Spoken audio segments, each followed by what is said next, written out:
Piece Z900. കവാസാക്കിയുടെ Z സീരീസിൽ Batman look വരുന്ന മോഡൽസ് ആണ് എല്ലാം.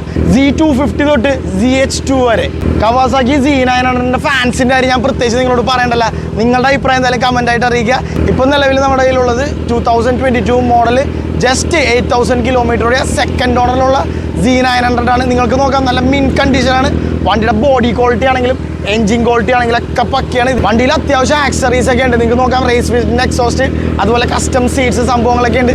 റേസ് ഫിറ്റിൻ്റെ എക്സോസ്റ്റ് ഏകദേശം 85,000 റുപ്പീസ് കോസ്റ്റ് വരുന്നതാണ്. നിങ്ങൾക്കത് അഡീഷണൽ വേണമെങ്കിൽ നമ്മൾ തരുന്നതാണ്, ഇല്ലെങ്കിൽ സ്റ്റോക്ക് എക്സോസ്റ്റ് നിങ്ങൾക്ക് തരാം.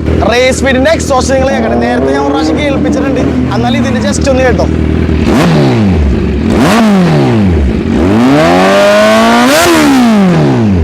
അപ്പോൾ ഈ വണ്ടിക്ക് നമ്മൾ ആസ്ക് ചെയ്യണ പ്രൈസ് എത്രയെന്ന് വെച്ച് കഴിഞ്ഞാൽ 9,80,000 റുപ്പീസാണ്. നിങ്ങൾക്ക് എക്സോസ്റ്റ് വേണമെങ്കിൽ അഡീഷണൽ ആയിട്ട് നമ്മൾ എക്സോസ്റ്റും തരുന്നതാണ്. അപ്പോൾ വേണ്ടവർ എത്രയും പെട്ടെന്ന് കോൺടാക്ട് ചെയ്ത് നമ്മുടെ ഷാഫിലെ നമ്പർ ഞാൻ ഡിസ്ക്രിപ്ഷനിൽ കൊടുത്തേക്കാം. അപ്പോൾ നിങ്ങൾക്ക് അവിടെ നിന്ന് എടുക്കാം. അപ്പോൾ ശരി ഗൈസ്, ബൈ.